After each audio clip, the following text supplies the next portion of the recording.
This question is about differentiation. The equation of curve is x cubed plus 3x squared y minus y cubed equals 3. So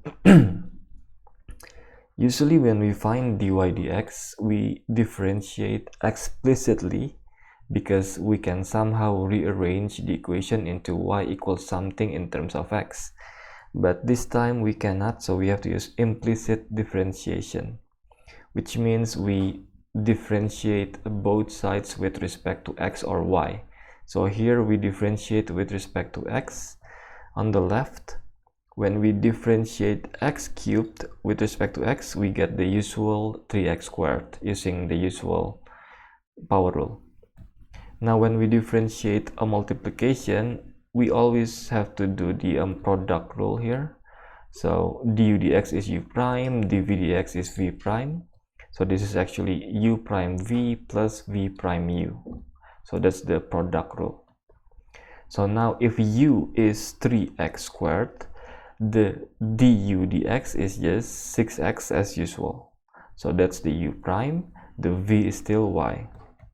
Now for the v prime, if the v is y, the v prime is 1, just like the derivative of x with respect to x is 1.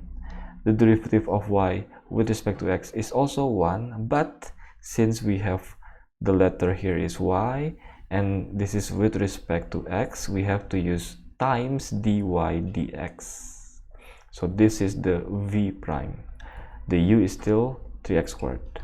Now for the derivative of minus y cubed, just like the derivative of minus x cubed is minus 3x squared, similarly this is minus 3y squared, but again because it's different, we have different letters, we have to use d dx. So in this case dy dx. If this is z, then we use dz dx and so on. So we're done with the differentiation. Now we move the terms without dy dx to the left like this, and then we factor out the dy dx, and then we divide both sides by the brackets here. So notice that you can stop right here, but this is a proving question, so to get the form we need to prove, we're gonna need to simplify, divide both parts of the fraction by 3. So 3 becomes 1, 6 becomes 2, 2 becomes 1, 3 becomes 1. And then we can multiply both parts of the fraction by minus or negative 1. So minus becomes plus and plus becomes minus. And then we just swap the y squared and the minus x squared to get the exact form that we need to prove. Now the next part, find the coordinates of the points on the curve where the tangent is parallel to the x-axis. So first of all, we have the function to relate the coordinates.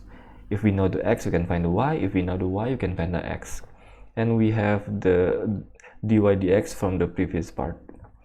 Now parallel to the x-axis means it's a horizontal line, and horizontal tangent means the dy dx is 0.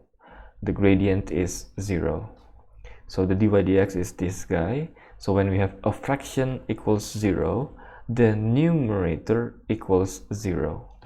And we can factor out the x. So we have x equals 0 or x plus 2y equals 0. So from x equals 0, we can find the y value by plugging into the original here, replace the x with 0. So this is 0, this is 0. So we have the y, which is minus the cube root of 3. And from the second factor equals 0, we have x equals minus 2y. So we replace the x with minus 2y. From the original equation, x becomes minus 2y, and this is actually minus 8y cubed. This is actually 4y squared times 3y, so 12y cubed. So we have minus 8 plus 12 minus 1, that is 3y cubed. divide by 3, take the cube root, we get the y value. To find the x value, because x equals minus 2y, replace with minus 2 times 1, so we get x equals minus 2. So in conclusion, we have two solutions.